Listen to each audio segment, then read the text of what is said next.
اللہم صلی اللہ علیہ وسلم۔ تو انسان جب بھی قانون بنائے گا تو یا جذبہ محبت غالب آ جائے گا یا جذبہ عداوت غالب آ جائے گا، جس کی وجہ سے وہ اپنوں کو زیادہ دے دے گا اور جو اپنے کے غیر ہیں ان کو کے ساتھ ناانصافی ہو جائے گی۔ پہلی بات تو یہ ہے۔ دوسری چیز یہ ہے کرنا چاہتا ہوں، کوئی کہے کہ صاحب ایسا ہو ہی نہیں سکتا، کوئی بالکل غیر جانبدار ہو، ایسا کوئی عقل ہے ہی نہیں کہ اس پر کوئی نہ محبت غالب آئے نہ عداوت غالب آئے، کیا ایسی کوئی عقل دنیا میں ہے ہی نہیں؟ ہم نے مان لیا کہ ہے، پھر بھی جو بھی قانون بنے گا وہ نامکمل اور ناقص بنے گا۔ کیوں؟ پڑھے لکھے مجمع کے لیے تو جملہ کرنا چاہتا ہوں کہ انسان صرف جسم نہیں ہے بلکہ انسان میں روح بھی ہے۔ انسان جسم اور روح کے مجموعے کا نام ہے، جسم اور روح کے مجموعے کا نام ہے۔ انسان میں جسم بھی ہے، انسان میں روح بھی ہے۔ جو بھی قانون بنے اس کے لیے ضروری ہے کہ جو جسم کے ضروریات ہیں ان کا بھی خیال رکھا جائے، جو روح کے ضروریات ہیں ان کو بھی خیال رکھا جائے۔ مگر مجھے بتائیے کہ دنیا کے بڑے سے بڑا سائنسداں جسم کے بارے میں تو معلومات رکھتا ہے لیکن روح کے بارے میں اسے کچھ علم نہیں ہے، کچھ نہیں معلوم کہ روح کیا چیز ہے، اس کو نہیں معلوم کہ روح کی حقیقت کیا ہے۔ جب روح کو جانتا ہی نہیں تو اس کے ضروریات کیا سمجھے گا، اور جب ضروریات نہیں جانتا تو اس کے لیے قانون کیا بنائے گا، اس کے لیے قانون کیا بنائے گا؟ نہیں، زبانی گفتگو نہیں ہے، دلیل کے ساتھ بات پیش کرنا ہے کہ آج کے سائنسداں اس بات کو کہتے ہیں، آج کے سائنسداں اس بات کو کہتے ہیں کہ انسان کی تخلیق مٹی سے ہوئی ہے، زمینی اجزاء سے ہوئی ہے۔ پوری توجہ، انسان کی تخلیق زمینی اجزاء، کیونکہ زمین میں جو کچھ پایا جاتا ہے وہ سب ہمارے جسم میں موجود ہے۔ جو چیزیں جسم زمین میں پائے، 110 ایلیمنٹ زمین میں پائے جاتے ہیں، وہ سب کے سب ہمارے جسم میں ہیں۔ 110 ایلیمنٹ اس مٹی میں پائے جاتے ہیں، اس زمین پہ پائے جاتے ہیں، وہ سب کے سب ہمارے جسم میں۔ عجیب بات ہے، ایلیمنٹ بھی 110 ہیں اور علی کے اعداد بھی 110 ہیں۔ علی توجہ کبھی اس پر کیا آپ نے کہ علی کی عدد بھی 110 اور زمین پہ پائے جانے والے ایلیمنٹ بھی 110۔ اس کا مطلب یہ ہے کہ جو تراب کی عدد ہے وہی ابو تراب کے بھی عدد مل رہے ہیں۔ صلوات بھیجو اللہ پر محمد وآل محمد۔ یا علی یا علی یا علی۔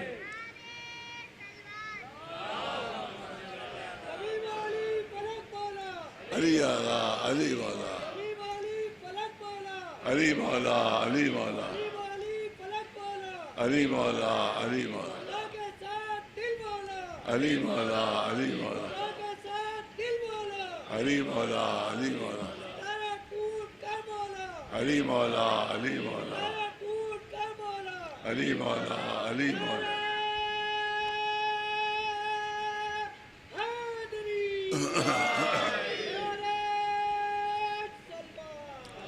تو آج سائنسداں ہمیں بتا رہے ہیں کہ انسان کی تخلیق میں زمینی اجزاء موجود ہیں، زمین کی ہر چیز ہمارے جسم میں موجود ہے۔ اس کے بعد وہ لکھتے ہیں کہ ان زمینی اجزاء کے ساتھ ساتھ کوئی ایسی چیز انسان کی تخلیق میں ہے جسے ہم سمجھ نہیں پا رہے کہ ہے کیا۔ بہت توجہ رہے، ان زمینی اجزاء کے ساتھ ساتھ، اس میٹر کے ساتھ ساتھ انسان کی تخلیق ایک اور شے سے بھی ہوئی ہے جسے ہم سمجھ نہیں پا رہے کہ وہ ہے کیا۔ آج سائنسداں اقرار کر رہا ہے لیکن آج سے 1400 سال پہلے اللہ نے سورہ یاسین میں اعلان کیا ہے کہ ہم نے انسان کو زمینی اجزاء سے خلق کیا ہے اور اس کی تخلیق میں ایک ایسی شے رکھ دی ہے جسے تم قیامت تک سمجھ نہیں سکتے وہ ہے کیا۔ ایک صلوات میں جب نواز محمد والے، وہ ہے انسان کی روح، وہ ہے انسان کی روح جس کو ہم سمجھ نہیں سکتے۔ تو جب سمجھ نہیں سکتے تو قانون کیا بنائیں گے؟ لہذا وہی قانون بنا سکتا ہے جو جسم کا بھی خالق ہے، روح کا بھی خالق ہے۔ صلوات نواز محمد والے محمد۔ اللہ اکبر، اللہ یا علی یا علی یا علی۔ ایک صلوات نواز محمد والے محمد۔ بہت توجہ رہے جو کرنا چاہتا ہوں، ایک بہت ہی سنجیدہ موضوع آج کے جوانوں کے لیے، آج کے بچوں کے لیے، پڑھے لکھے بچوں کے لیے چند جملے عرض کرنا چاہتا ہوں۔ اس کا مطلب ہے انسان میں جسم بھی ہے اور روح بھی ہے، لہذا جو بھی قانون بننا چاہیے اس پہ جسم کا بھی خیال رکھا جائے اور روح کا بھی خیال رکھا جائے، کیونکہ اگر خالی جسم کا خیال ہے اور روح کا خیال نہیں ہے تو پھر وہ قانون نامکمل ہو جائے گا، وہ ناقص ہو جائے گا، لہذا ہم روح کو نہیں سمجھ سکتے، تو لہذا جو خالق روح ہے وہی ہمارے لیے قانون بنائے گا۔ اب میں مثال دینا چاہتا ہوں تاکہ بات بچوں کے لیے اور واضح اور بالکل سہل ہو جائے۔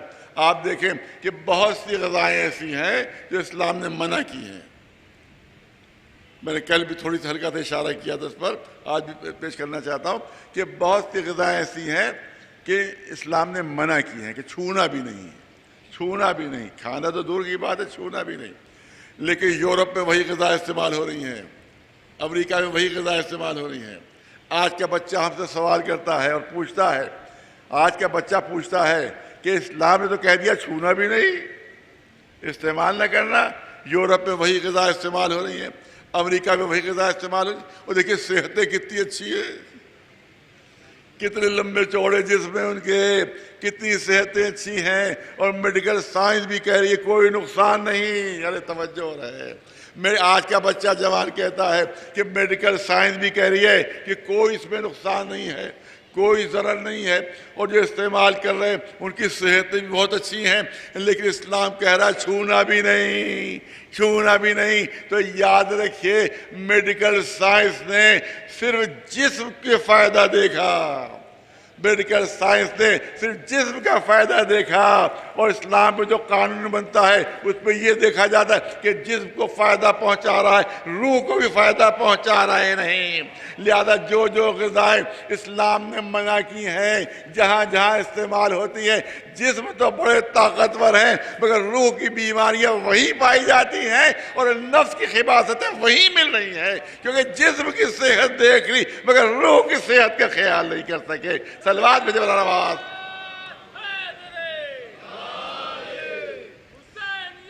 زندہ باد، زندہ باد۔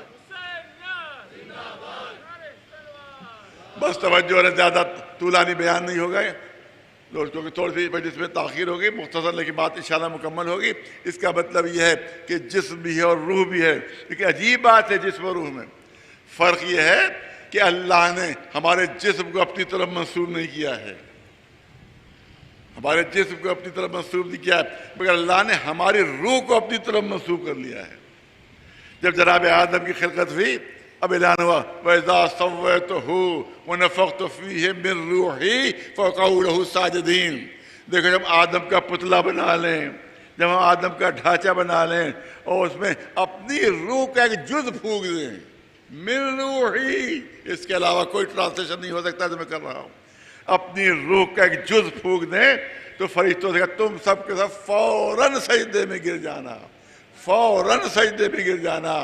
اب توجہ رہے، اپنی روح کا جز پھونک دے اس میں، فوراً سجدے میں گر جانا۔ اس کا مطلب ہے کہ انسان کی روح کو اللہ نے اپنی طرف منسوب کیا ہے، اپنی طرف منسوب کیا ہے، اسی وجہ سے کہ یہی روح انسانی جو ہے، کیونکہ اللہ نے جب اپنی طرف منسوب کر لیا تو یہی روح صفات الہیہ کا آئینہ بن جاتی ہے، یہی روح صفات الہیہ کا آئینہ بن جاتی ہے، اس کے ذریعے سے، روح کے ذریعے سے صفات الہیہ ظاہر ہو جاتی ہے۔ صلوات بھیجو نواز پر محمد والے۔ نہیں مثال آپ کے سامنے پیش بات مشکل ہے لیکن مثال کے ذریعے بات واضح ہو جائے۔ روح کو جب اللہ نے اپنی طرف منسوب کیا تو یہی روح جو ہے، اگر انسان روح کو ترقی دے گا تو صفات الہیہ کا آئینہ بردار بن جائے گا۔ جسم کو بہت توجہ ہے، بہت ماشاءاللہ صاحب ذوق ہے، اگر جسم کو ترقی دو گے، جسم کو ترقی دو گے تو مرحب انتر سے آگے نہیں بڑھ سکتے۔ ارے توجہ رہے، اگر جسم کو ترقی دو گے تو مرحب و انتر سے آگے نہیں بڑھ سکتے، اگر روح کو ترقی دو گے تو علی جیسی شخصیت سامنے آئے گی جو صفات الہیہ کا آئینہ بن گئی ہے۔ ایک صلوات میں جب رواز محمد والے۔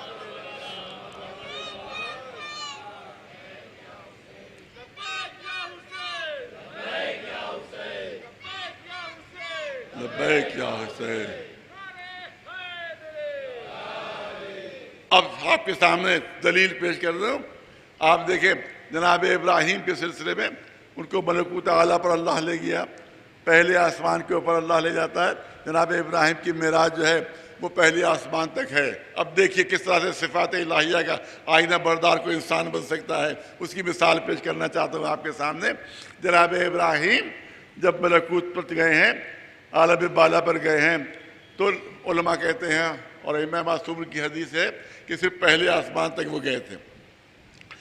اب جو زمین پر انہیں نگاہ ڈالی تو پوری زمین ان کی نگاہوں کے سامنے تھی، پوری زمین نگاہوں کے سامنے. ایک طرف انہیں دیکھا کہ کچھ لوگ گناہ کر رہے ہیں، بد دعا کی ان کے لیے، وہ گناہ گار مر گئے. دوسری طرف نگاہ ڈالی، دیکھا وہاں بھی کچھ لوگ گناہ کر، پوری زمین سامنے ہے ان کے، پہلے آسمان پر ہے، وہ پوری زمین نگاہوں کے سامنے ہے. ایک طرف اور نگاہ ڈالی، دیکھا وہاں بھی کچھ بندے اللہ کے گناہ کر رہے ہیں. اب خلیل خدا ہے، غیظ آ گیا کہ اللہ کی زمین پر اللہ کی نافرمانی، پھر بد دعا کی، وہ گناہ گار بھی مر گئے. تیسری طرف دیکھا کچھ گناہ گار نظر آئے، پھر بد دعا کی، وہ بھی مر گئے. جب 4-5 مرتبہ جناب ابراہیم نے بد دعا کی اور بہت سے مخلوق مر گئے، بہت سے انسان مر گئے، تو اب اللہ کی آواز آتی ہے، اے ابراہیم کیا میرے سارے بندوں کو مار ڈالو گے؟ کیا سارے بندوں کو مار ڈالو؟ کیا میں نہیں دیکھ رہا ہوں کہ گناہ کر رہے ہیں؟ میں دیکھ رہا ہوں میں یہ گناہ کر رہے ہیں، مگر میرا عذاب فوراً نازل نہیں ہوتا، بلکہ میں ہر گناہ گار کو توبہ کا موقع دیتا ہوں، ہر گناہ گار کو توبہ کا موقع دیتا ہوں. کتنا ہی بڑا گناہ گار کیوں نہ ہو، اگر توبہ میں سر جھکا دیتا ہے تو ہر گناہ معاف کر دیتا ہوں. صلوات بھیجے بلا نواز پر محمد والے. پھر سنیے اعلان قدرت ہو رہا ہے، پھر اللہ کا اعلان، ایک صلوات بھیجے بلا نواز پر محمد والے محمد. میں فوراً ہی میرا عذاب نازل نہیں ہوتا، بلکہ میں توبہ کا موقع دیتا ہوں. کیسے ہی گناہ گار ہو توبہ کر لیتا، ہر گناہ معاف کر دیتا ہوں. اب سنیے لیکن اب ارشاد قدرت، لیکن اگر وہ گناہ گار توبہ نہیں کرتا ہے، اگر وہ گناہ گار توبہ نہیں کرتا ہے تو میں قیامت تک اس کی نسل پر نگاہ ڈال کر دیکھتا ہوں کہ اس کی نسل میں کوئی بندے مومن تو نہیں آنے والا، اس گناہ گار کی نسل میں کوئی بندے مومن تو نہیں آنے والا. اگر اس کی نسل میں کوئی بندے مومن ہوتا ہے تو پھر میرا عذاب نازل نہیں ہوتا، اور قیامت تک اگر کوئی بندے مومن نہیں ہوتا ہے تب میرا عذاب نازل ہوتا ہے. تو ایک صفت الہی ہمیں یہ معلوم ہوئی کہ اس وقت تک عذاب نازل نہیں ہوتا جب تک قیامت تک نسل پر نگاہ نہ ڈال لی جائے. آئیے دیکھیں کوئی اللہ کا بندہ اس الہی صفت کا حامل ہے یا نہیں. تو اس کے لیے ہمیں میدان صفین چلنا پڑے گا، جہاں رات بھر جنگ ہوئی. صبح کو مالک اشتر مسکراتے ہوئے آئے، کہا کیوں مسکرا رہے ہو؟ کہا یا علی جتنے دشمن آپ نے مارے اتنے دشمن میں نے بھی مار دیے. کہا کیسے؟ کیا میں رات بھر گنتا رہا کہ آپ نے کتنی بار نعرہ تکبیر بلند کیا، میں نے سب گنا. آپ نے 500 مرتبہ نعرہ تکبیر بلند فرمایا. اس کا مطلب یہ ہے کہ آپ نے 500 دشمنوں کو مارا اور میں نے بھی 500 مارے، بات برابر ہو گئی. مولا علی نے مسکرا کر کہا اے مالک اشتر، ارے بڑی غلط فہمی میں ہو، تمہارے تلوار چلانے میں میرے تلوار چلانے میں زمین و آسمان کا فرق ہے. تمہارے سامنے جو آیا تم نے تلوار چلا دی، میرے سامنے جو آتا تھا قیامت تک اس کی نظر پر نگاہ ڈال کر دیکھتا تھا. ایک صلوات بلا نواز پر محمد والے.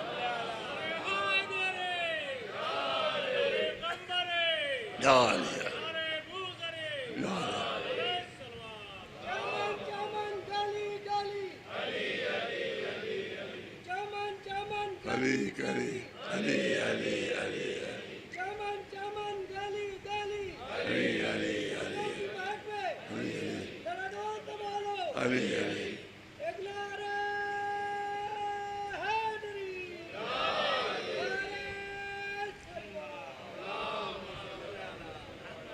ایک صلوات بلند آواز سے پر محمد و آل محمد.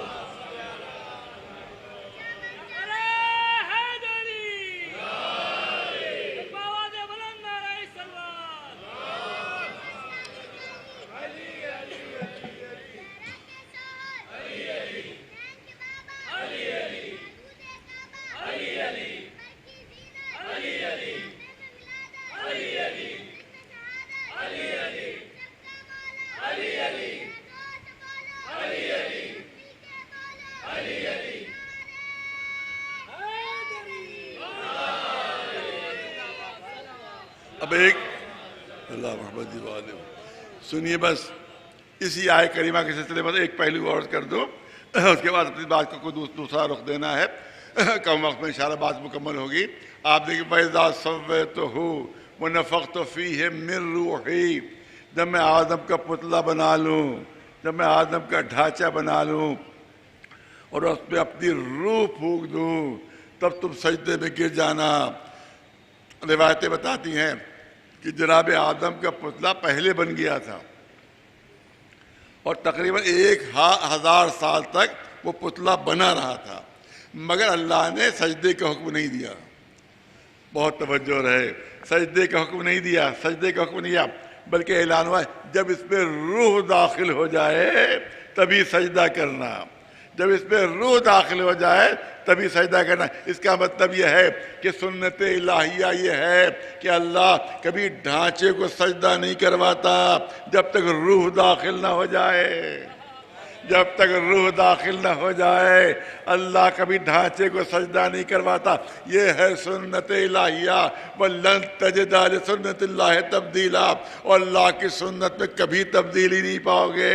ارے جناب ابراہیم اور اسماعیل کے ہاتھوں کعبے کا ایک ڈھانچہ تیار ہوا، نہ ابراہیم کو حکم سجدہ کرو نہ اسماعیل کو حکم سجدہ کرو۔ بعد میں انبیاء پر انبیاء چلے آ رہے ہیں، رسول پر رسول چلے آ رہے ہیں، کسی کو حکم نہیں دیا گیا کہ کعبے کو سجدہ کرو، کیونکہ ابھی کعبہ صرف ڈھانچہ ہے۔ ارے توجہ رہے، ابھی صرف کعبہ ڈھانچہ ہے، اور سنت الہیہ یہ ہے کہ کبھی ڈھانچے کو سجدے کا حکم نہیں دیتا جب تک روح نہ داخل ہو جائے۔ اسی کعبے کے ڈھانچے میں جب 13 ربیع شب کو علی روح کعبہ کی صورت میں داخل ہوئے تب اعلان ہوا اب کعبہ اس لائق ہے کہ سجدہ کرو اس کو۔ ایک صلوات بھیجے مولانا واسطے بر محمد وآل محمد۔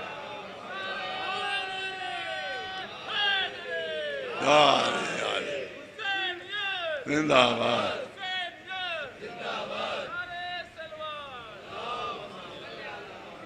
اچھا، اور جو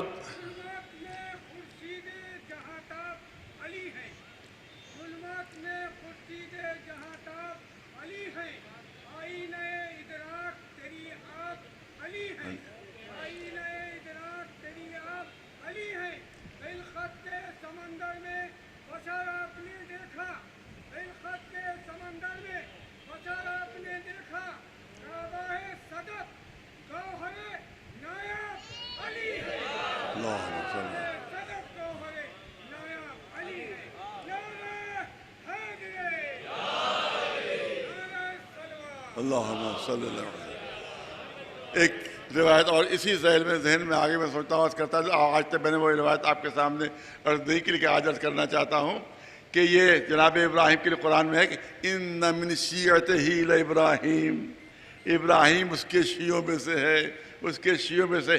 اسی روایت کا جز ہے، وہ اسی روایت کا جز ہے کہ جس وقت جناب ابراہیم عالم ملکوت میں پہنچے ہیں تو جہاں زمین پر نگاہ ڈالی وہاں آسمان پر بھی نگاہ ڈالی، تو بلندی پر انہوں نے دیکھا، بہت توجہ، بلندی پر دیکھا کہ ایک نور ہے کہ جس کے گرد 4 نور گردش کر رہے ہیں۔ پوری توجہ، ایک نور ہے کہ جس کے گرد 4 نور گردش کر رہے ہیں، اور 4 نوروں کے گرد 9 نور اور ہیں جو گردش کر رہے ہیں، اور ان 9 نوروں کے گرد لاکھوں نور ہیں جو گردش کر رہے ہیں۔ صلوات بھیجو اللہ پر محمد وآل محمد۔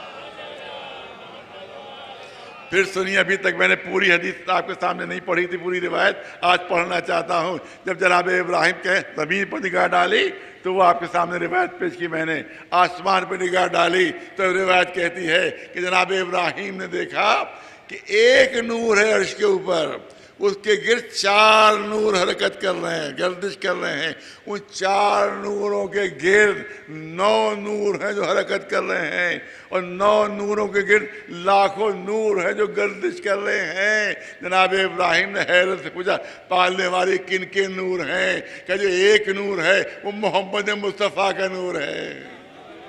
توجہ رہے، جو ایک نور ہے وہ محمد مصطفیٰ کا نور ہے۔ کیا وہ چار نور کون ہیں؟ کیا وہ چار نور میں ایک فاطمہ کا نور ہے، ایک حسن کا نور ہے، ایک حسین کا نور ہے، ایک علی کا نور ہے۔ ایک نور کے گرد یہ چار نور گردش کر رہے ہیں، اور ان کے گرد جو 9 نور گردش کر رہے ہیں وہ کون ہیں؟ کیا ان کے صلب میں جو 9 امام ہیں وہ ان کے گرد گردش کر رہے ہیں؟ کیا ان کے گرد جو لاکھوں نور ہیں وہ کون ہیں؟ کیا وہ ان کے شیعہ ہیں؟ وہ ان کے شیعہ ہیں۔ اس وقت ابراہیم نے دعا مانگی، یہ پالنے والے ہمیں ان کا شیعہ قرار دے دے۔ اس پر قرآن نے سند دے دی، اِنَّا مِنْ شِیَّتِهِ لَإِبْرَاہِیمَ، ابراہیم ان کے شیعوں میں سے ہے۔ ایک صلوات بھیجے بلا نواز محمد وآلہ۔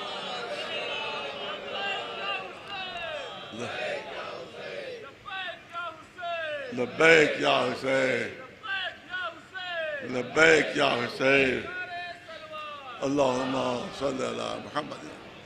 اب میں ظاہر کو بات کرنا چاہتا ہوں جو مجھے آخر میں عرض کرنا ہے کہ انسان کے جسم میں، انسان کی خلقت میں جسم بھی ہے اور روح بھی ہے، اور جتنے صفات و کمالات ہوتے ہیں وہ جسم میں نہیں ہوتے، روح میں ہوتے ہیں۔ یہ ہمارے بچوں کے لیے جملے ہیں کہ جتنے صفات ہوتے ہیں وہ روح میں ہوتے ہیں، جتنے کمالات ہوتے ہیں وہ روح میں ہوتے ہیں۔ جسم عالم نہیں ہوتا، روح عالم ہوتی ہے۔ توجہ رہے، جسم عالم نہیں ہوتا، روح عالم ہوتی ہے۔ جسم متقی نہیں ہوتا، روح متقی ہوتی ہے۔ جسم بہادر نہیں ہوتا، روح بہادر ہوتی ہے۔ ارے نہیں، توجہ رہے، جسم بہادر نہیں ہوتا، روح بہادر ہوتی ہے۔ اگر جسم بہادر ہوا کرتا تو لمبے چوڑے جسم والے بہادر ہوا کرتے، میدان چھوڑ کر بھاگ نہ رہے ہوتے۔ اس کا مطلب ہے جسم بہادر نہیں ہوتا، روح بہادر ہوتی ہے۔ ایک صلوات بھیجے والا نواز پر محمد وآلہ۔ بہت پڑھا لکھا مجمع، جس صفات کا حامل نہیں ہوتا ہے، روح جو کمالات ہیں سب روح میں پائے جاتے ہیں۔ جسم سخی نہیں ہوتا، روح میں سخاوت پائی جاتی ہے۔ یہ روح حکم دیتی ہے تو ہاتھ بڑھتا ہے سخاوت کے لیے۔ اصل صفت جو ہے وہ روح میں ہوتی ہے۔ اس کا مطلب ہے جتنے صفات و کمالات ہیں وہ روح میں پائے جاتے ہیں۔ تو عورت و مرد میں جسمانی فرق تو پایا جاتا ہے، مگر روح وہی ہے جو مرد میں ہے، وہی ہے جو عورت میں ہے۔ ایک صلوات بھیجے بلا نواز پر محمد وآلہ۔ اس لیے صفات و کمالات میں کوئی فرق نہیں ہے، اسی تقوی و پرہیزگاری میں کوئی فرق نہیں ہے۔ جیسا بہادر مرد ہے ویسے بہادر خاتون بھی ہو سکتی ہے، جیسا سخی مرد ہے ویسے سخی عورت بھی ہو سکتی ہے، جیسا متقی و پرہیزگار مرد ہے ویسے ہی متقی و پرہیزگار عورت بھی ہو سکتی ہے، جیسا زہد مرد میں پایا جاتا ہے ویسے ہی زہد عورت بھی پایا جاتا ہے، جیسی عبادت مردوں کی ہے ویسے عبادت عورت کو بھی ہو سکتی ہے۔ مگر یہاں کے اوپر کیونکہ رسول نے ارشاد فرمایا کہ اگر علی نہ ہوتے تو فاطمہ کا کوئی کفو نہ ہوتا۔ بہت توجہ رہے، اگر علی نہ ہوتے تو فاطمہ کا کوئی کفو نہ ہوتا، کیونکہ ایک منزل ایسی ہوتی ہے کہ ہر صفت میں علم میں برابری۔ جلدی سے سن لیجئے، مولا کائنات علی ابن ابی طالب علیہ السلام شہزادی تشریف فرما ہے، مولا نے فرمایا اے بنت رسول، آج میں چاہتا ہوں کہ آپ سے کچھ کائنات کے راز بیان کروں۔ سنیے، مولا علی کہتے ہیں کہ اے بنت رسول، آج میں چاہتا ہوں کہ میں کائنات کے راز آپ سے کچھ بیان کروں۔ شہزادی نے مسکرا کر کہا، آپ میرے شوہر ہیں، آپ بیان کیجئے گا، میں سن لوں گی۔ آپ میرے شوہر ہیں، آپ بیان کیجئے گا، میں سن لوں گی۔ اگر اجازت دیجئے میں خود بیان کر دوں، آپ کیا ریاض بیان کرنا چاہتے ہیں؟ ایک صلوات میں جب نواز پر محمد وآلہ، صلوات پر نواز پر محمد وآلہ محمد۔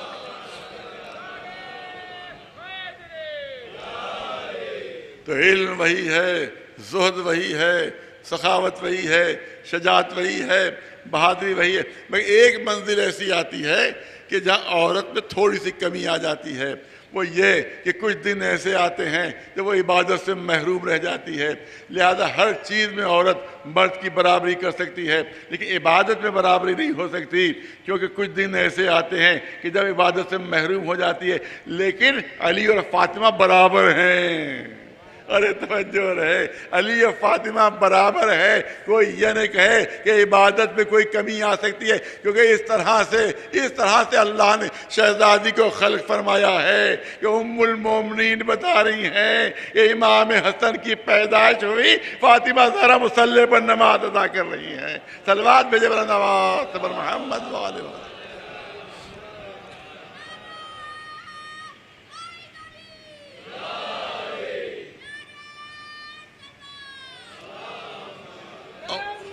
زندہ باد، زندہ باد، زندہ باد، زندہ باد، زندہ باد، زندہ باد، مرد آباد۔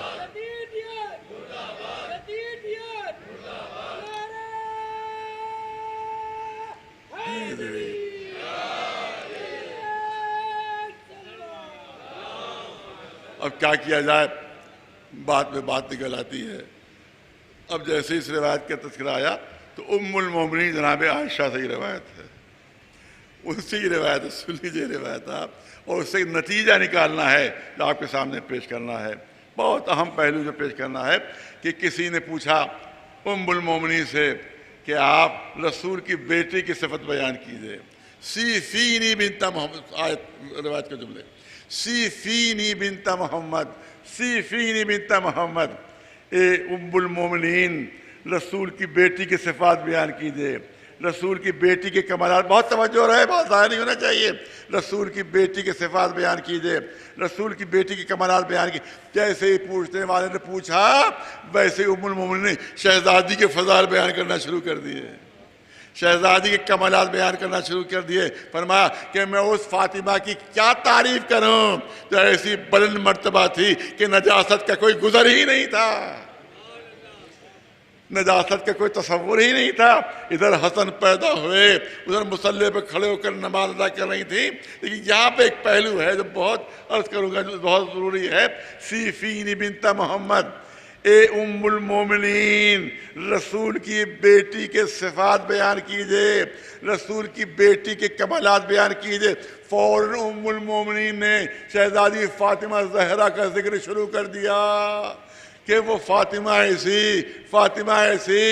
دیکھیے بہت توجہ چاہوں گا، اگر میرے کوئی مجھ سے پوچھے کہ آپ کا بیٹا کتنا پڑھا لکھا ہے تو میں فوراً پوچھوں گا کس بیٹے کے بارے میں آپ پوچھ رہے ہیں، بڑے بیٹے کے لیے یا چھوٹے بیٹے کے لیے؟ تو اگر دو بیٹے ہوں اور کوئی یہ پوچھے کہ آپ اپنے بیٹا آپ کا کتنا پڑھا لکھا ہے تو میں فوراً پوچھوں گا کس بیٹے کے لیے؟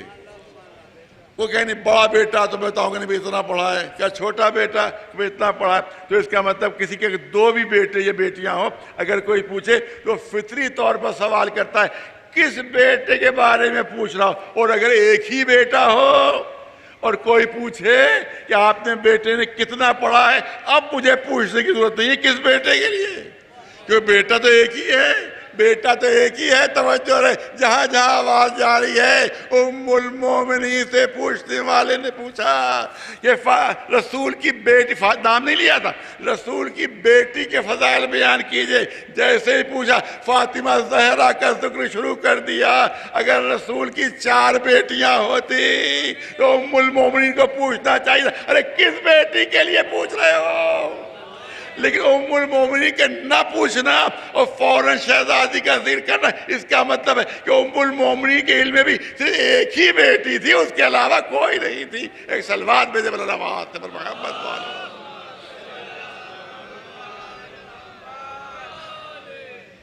ایک صلوات بر نواز پر محمد والا محمد۔ بس میری بات کو مکمل کرنا چاہتا ہوں۔ حقیقت یہ ہے کہ اللہ کی طرف سے کوئی ناانصافی نہیں ہو سکتی۔ عورت کو پیدا کرنے والا بھی وہی، مرد کو پیدا کرنے والا وہی، لہذا بہترین دین اسلام ہے جس میں حق جو عورتوں کا ہے وہی حق مردوں کا۔ بہت سی غلط فہمیاں پھیلائی جاتی ہیں، پچھلی مجلس میں بھی میں نے ان غلط فہمیوں کا ازالہ کیا تھا۔ آج بھی 2-3 بہت کم وقت ہے، دو تین چیزیں آپ کے سامنے پیش کرنا چاہتا ہوں۔ ایک چیز یہ غلط فہمی پھیلائی جاتی ہے کہ صاحب کہ جو عورت پیدا ہوئی ہے وہ جناب آدم کی پسلی سے پیدا ہوئی ہے۔ یہ پورے قرآن میں کہیں نہیں ملے گا آپ کو، پورے قرآن میں کہیں نہیں ملے گا کہ جناب آدم کی پسلی سے حوا کو پیدا کیا گیا۔ یہ توریت میں ہے، یہ یہودیوں کا عقیدہ ہے، مسلمانوں کا نہیں ہے۔ سن لیجئے غور سے، یہ یہودیوں کا عقیدہ ہے کہ عورت جو ہے وہ پسلی سے پیدا کی ہے، اور کیونکہ پسلی ٹیڑھی ہوتی ہے یہ ہمیشہ عورت ٹیڑھی رہے گی، اور سیدھا کرنے کی کوشش کرو گے تو ٹوٹ تو جائے گی مگر سیدھی نہیں ہوگی۔ لہذا کہا جاتا ہے کہ عورت کو کبھی سیدھا کرنے کی کوشش نہ کرنا، کیونکہ پسلی سے پیدا ہوئی۔ میں عرض کروں قرآن میں کہیں نہیں تذکرہ، اور چھٹے امام جعفر صادق نے اعلان فرمایا کہ جھوٹا ہے وہ جو کہتا ہے کہ عورت جو ہے وہ آدم کی پسلی سے پیدا ہوئی۔ ارے کیا اللہ کی خلقت میں اتنی کمی تھی کہ وہ اور مسالہ پیدا نہیں کر سکتا تھا کہ جس سے حوا کو پیدا کر دے؟ مجبور تھا کہ ایک پسلی کم کرے تو پیدا کرے؟ نہیں، جس مٹی سے آدم کو پیدا کیا گیا اسی مٹی سے حوا کو پیدا کیا گیا۔ صلوات بھیج بلا نواز پر محمد والے۔ یہ یا علی یا علی، ایک صلوات بلا نواز پر محمد والے۔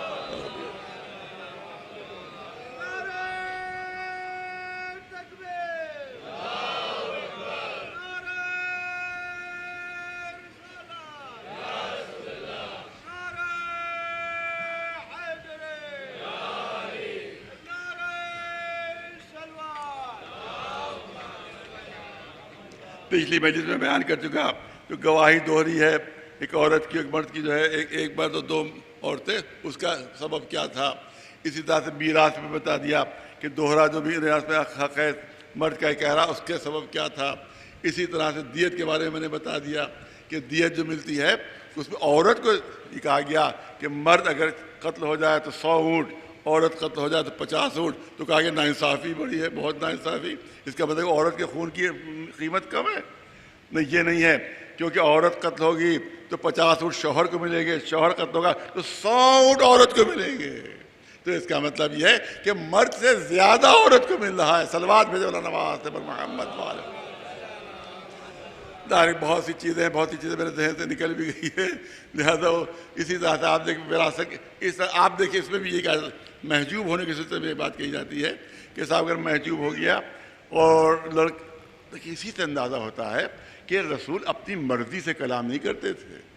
بہترین دلیل ہے جو آپ کے سامنے پیش کرنا چاہتا ہوں کہ جو اللہ کی مرضی ہوتی تھی وہی پیش کرتے تھے، ورنہ اگر اپنی مرضی ہوتی تو خود رسول محجوب تھے۔ نہیں سمجھ میں آ بچوں کی، کہا جاتا تھا کتنا بڑا ظلم ہے کہ صاحب اگر دادا کے سامنے باپ مر جائے تو پوتے کو نہیں ملے گا، دادا بہت زندہ ہے باپ مر گیا تو دادا کی میراث جو ہے پوتے کو نہیں ملے گی، یہ تو بڑا غلط ہے۔ تو یہی تو خود رسول اللہ کے ساتھ ہوا تھا کہ دادا کے سامنے باپ مر گئے تھے جناب عبداللہ، تو خود بھی محروم ہو گئے تھے۔ تو اس کا مطلب یہ ہے کہ اگر اپنی طرف سے قانون بنایا ہوتا تو محجوب کو سب کچھ دلوا دیتے رسول، کیونکہ خود محجوب تھے۔ خود بچے سمجھے تو کہہ رہا ہوں میں، خود محجوب تھے رسول۔ اگر اپنی مرضی سے قانون بنایا ہوتا تو رسول سب کچھ محجوب کو دلوا دیتے، لیکن محجوب کا محروم رکھنا خود محجوب ہوتے، اس کا مطلب حکم الہی پر عمل ہو رہا تھا، اپنی مرضی پر عمل نہیں ہو رہا تھا۔ ایک صلوات بھیجو اللہ نواز پر محمد والا۔ اسی یا رسول اللہ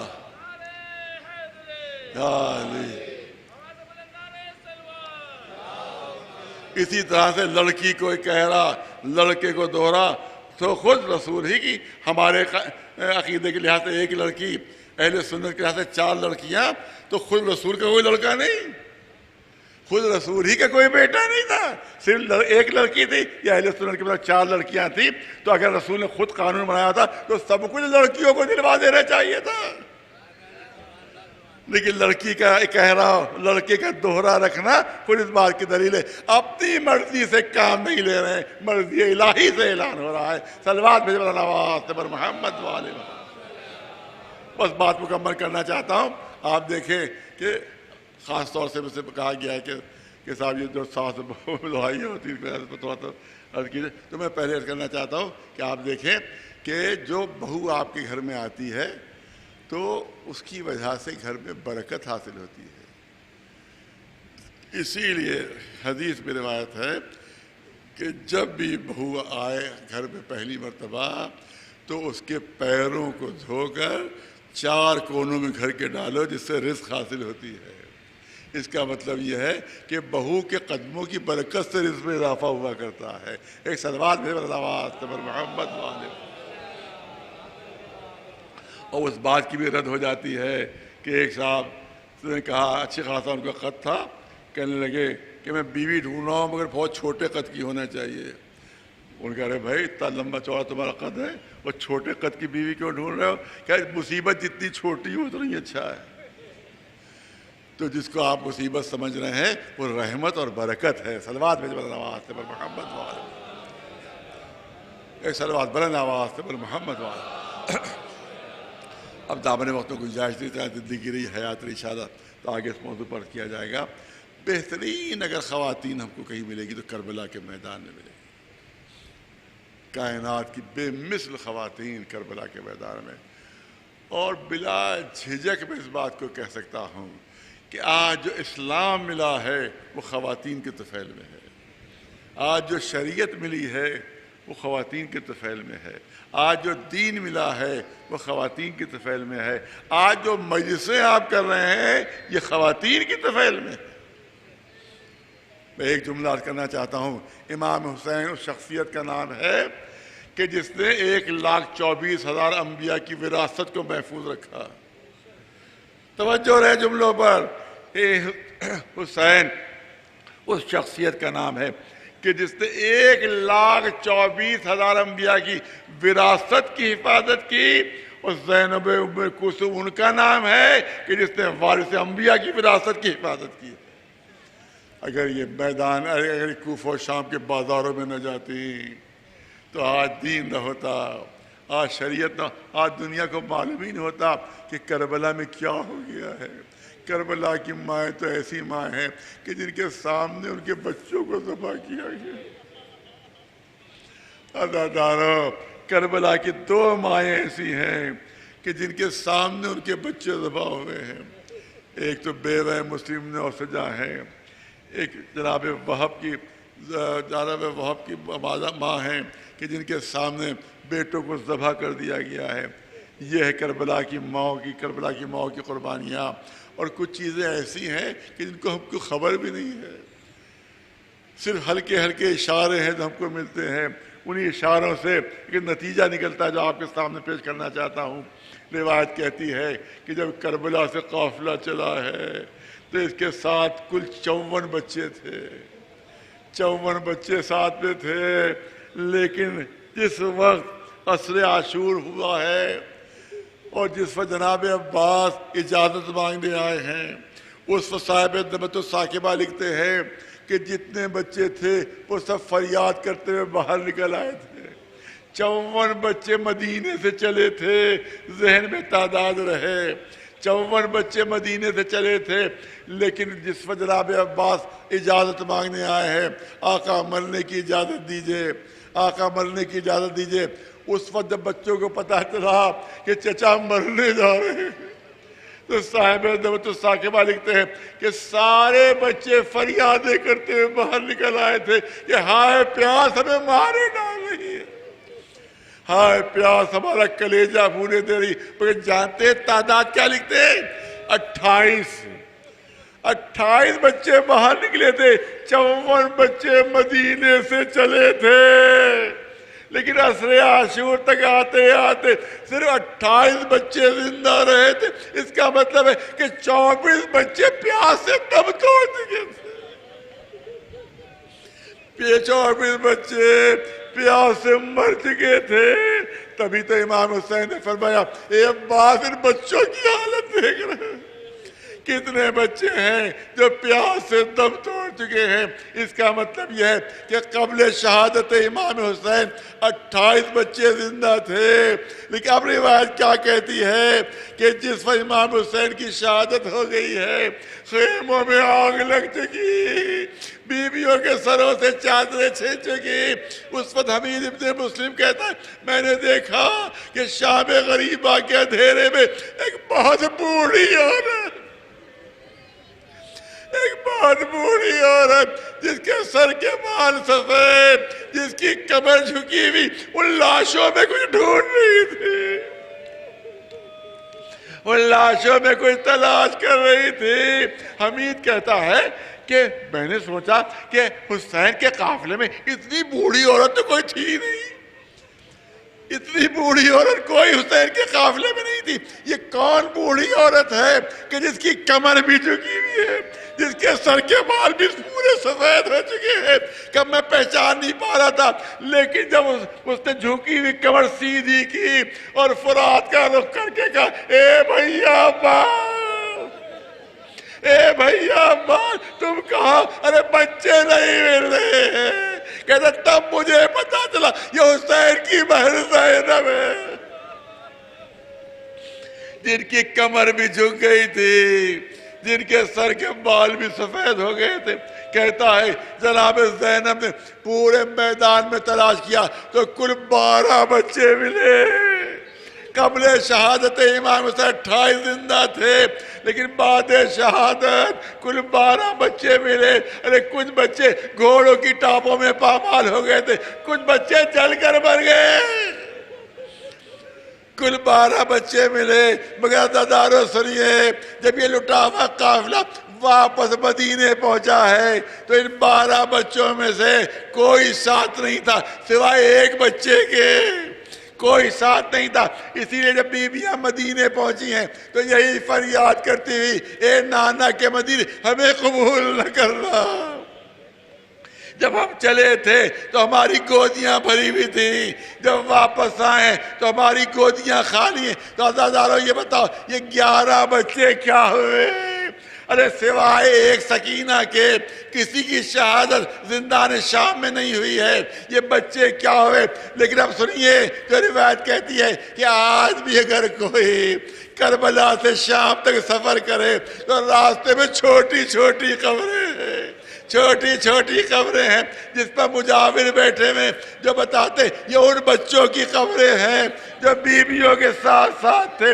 عزادارو کون سا ظلم ہوا کہ بچے راستے میں ختم ہو گئے؟ عزادارو اس ظالموں نے بے کجاوا اونٹوں پر ماں کو بھی بٹھا دیا تھا، چھوٹے چھوٹے بچوں کو بھی ماں کے ہاتھ پسے گردن سے باندھ دیے تھے۔ شبر کا حکم تھا کہ اونٹوں کو تیزی سے دوڑایا جائے۔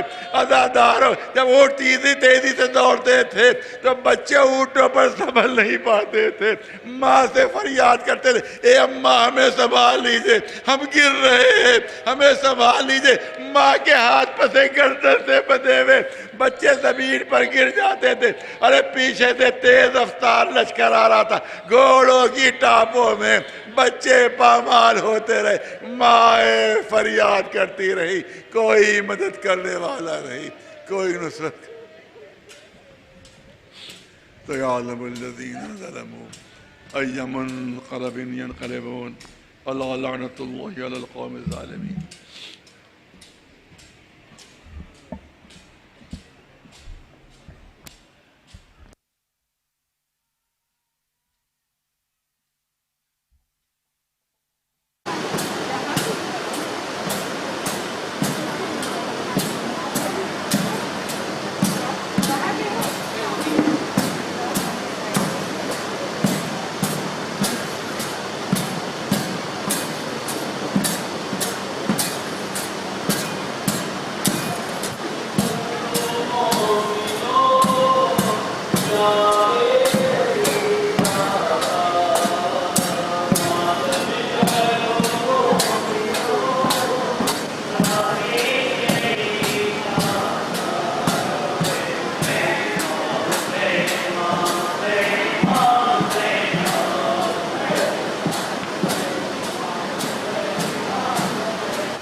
سرور کا اتنا خشک گلا تھا، خنجر بھی رک رک کے چل رہا تھا،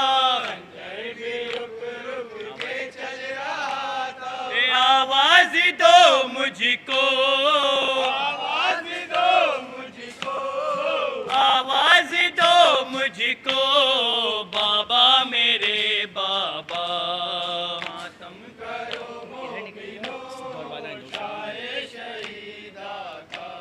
صغرا نے لکھا خط علی اکبر چلے آؤ، صغرا نے لکھا خط علی اکبر چلے آؤ، صغرا نے لکھا خط علی اکبر چلے آؤ،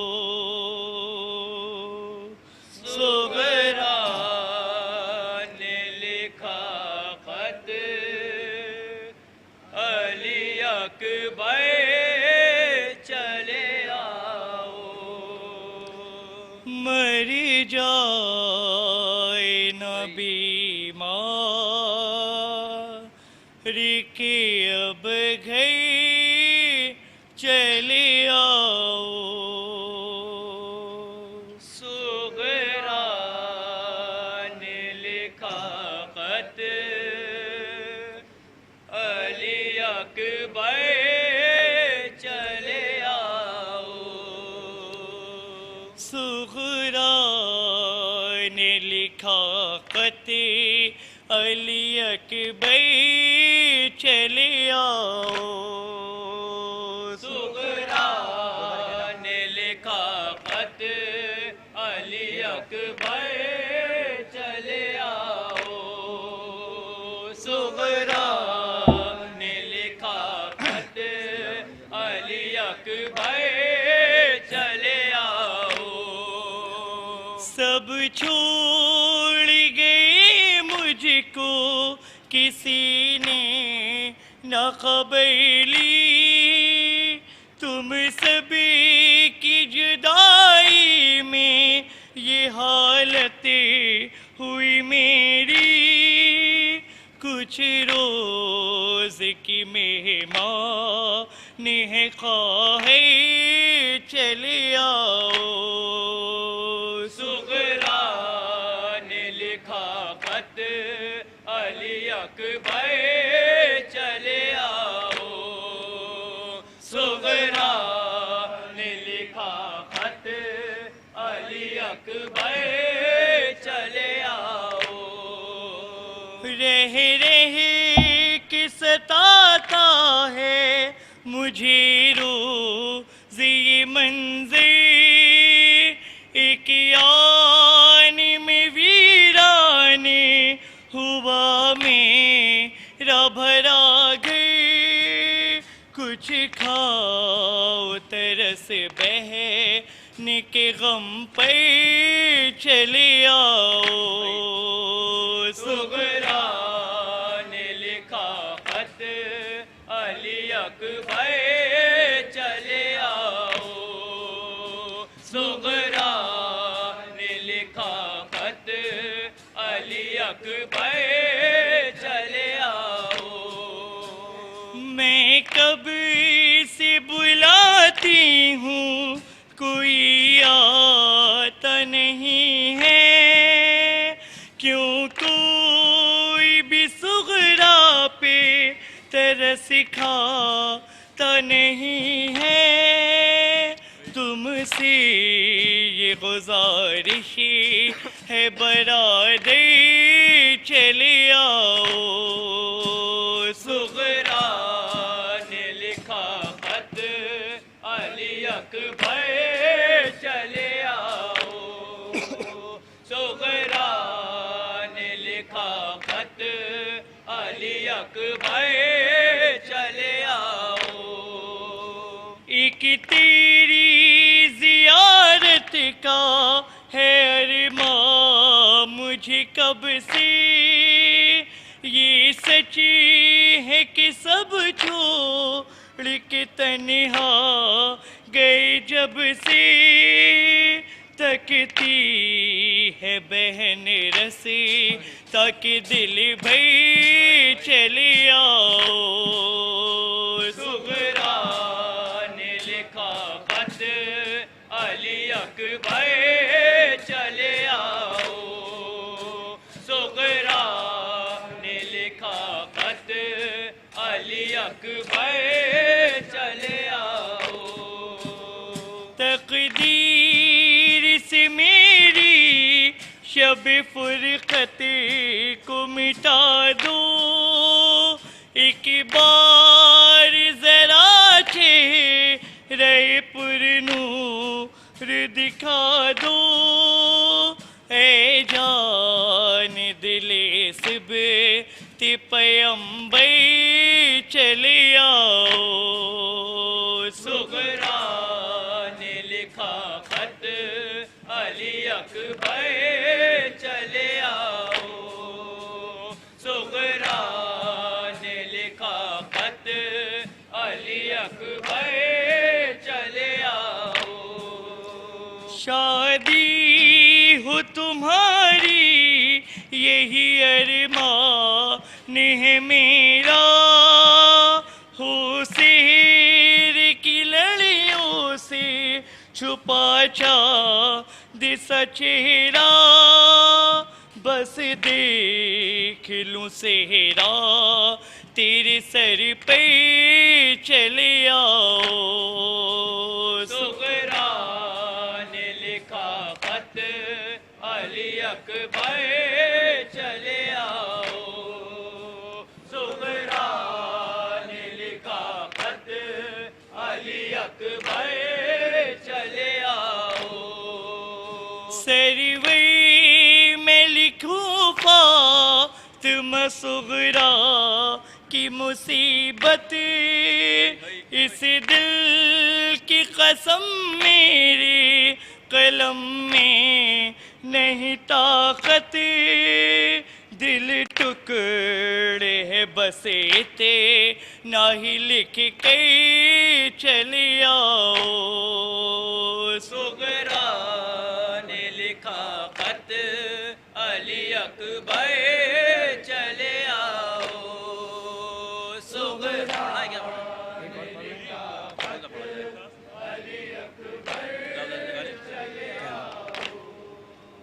اداس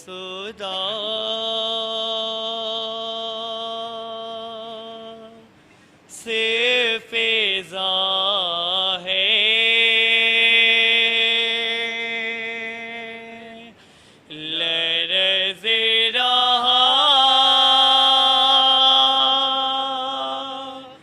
ہے جگر.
لے کر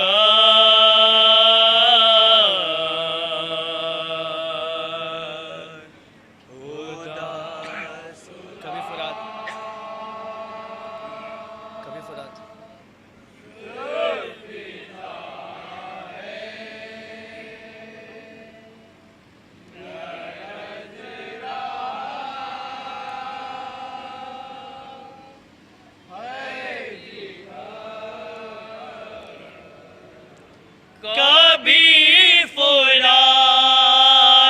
کبھی پیاسے کا گلا کر کے کبھی شہادت اصغر کا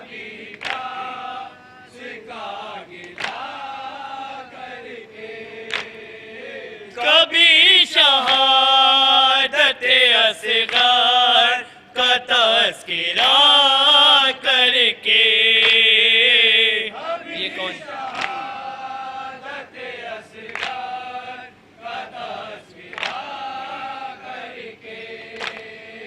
یہ کون روتا ہے زندہ میں سے اس کی یاد لے کر یہ ظلم یہ ظلم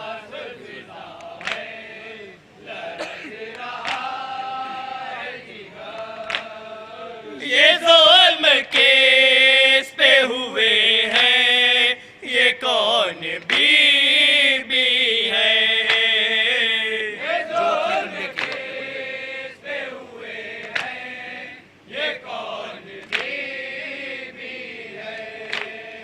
جو اپنے کنبے کی فرقت میں جان کھوتی ہے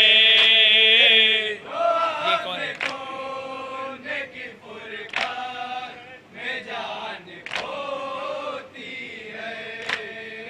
یہ کون روتا ہے زندہ میں سے اس کی یاد لے کر یہ بار بار یہ بار بار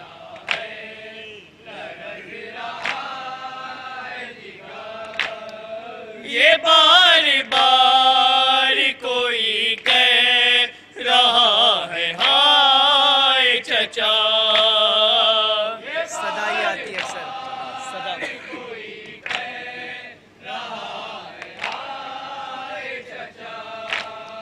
صدا صدا یہ آتی ہے اکثر کہ آئیے بابا یہ کون ہے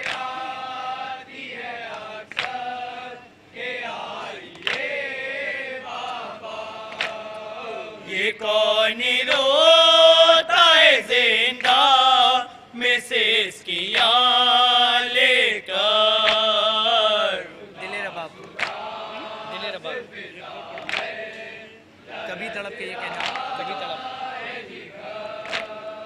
کبھی تڑپ کے یہ کہنا کہ سانس گھوٹی ہے کبھی یہ کہنا جو زخموں سے پی سکتی ہے کبھی یہ کہنا کبھی یہ کہنا کہ زخموں سے ٹیس ہوتی ہے یہ کون ہے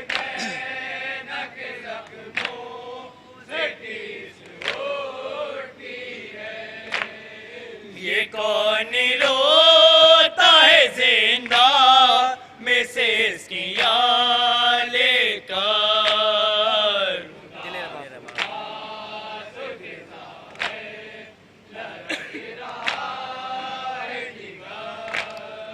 دل رباب میں یہ انقلاب ہے کیسا یہ کس کے قبر منور یہ کس کی قبر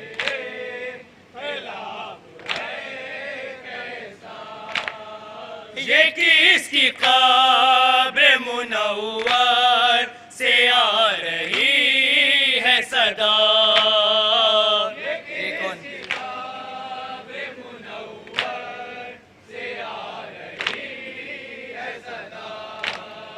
یہ کون روتا ہے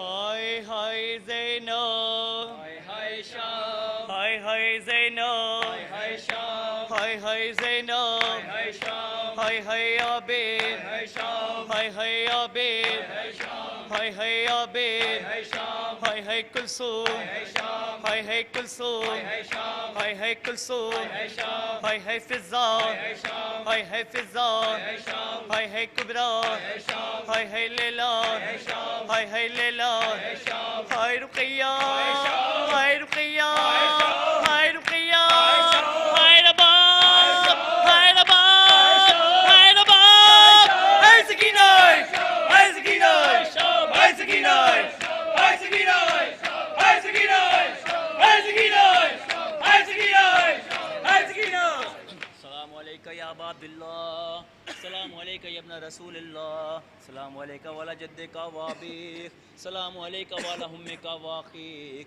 السلام علیکم شہیدان کربلا واسیران کربلا، السلام علیکم ورحمۃ اللہ وبرکاتہ، السلام علیکم یا غریب الغرباء، السلام علیکم یا معین الضعفاء والفقراء، السلام علیکم یا شمس الشموس، السلام علیکم یا انیس النفوس، السلام علیکم ایھا المدفون بارض طوس، السلام علیکم یا مغیث الشیعۃ والزوار فی یوم الجزاء، السلام علیکم یا سلطان العرب والعجم، یا ابا الحسن علی ابن موسیٰ رضا، روحی و جسمی لک الفدا ورحمۃ اللہ وبرکاتہ، السلام علیکم یا مولا یا صاحب العصر والزمان، علمان علمان علمان، السلام علیکم یا خلیفۃ الرحمن، السلام علیکم یا شریک القرآن، السلام علیکم یا امام الانس والجان، السلام علیکم یا مظہر الایمان، السلام علیکم یا امام زماننا، ھذا جل اللہ تعالی فرجک وساخر اللہ تعالی مخرجک وظہورک وجعل اللہ من اعوانک وانصارک والمستشہدین بین یدیک ورحمۃ اللہ وبرکاتہ۔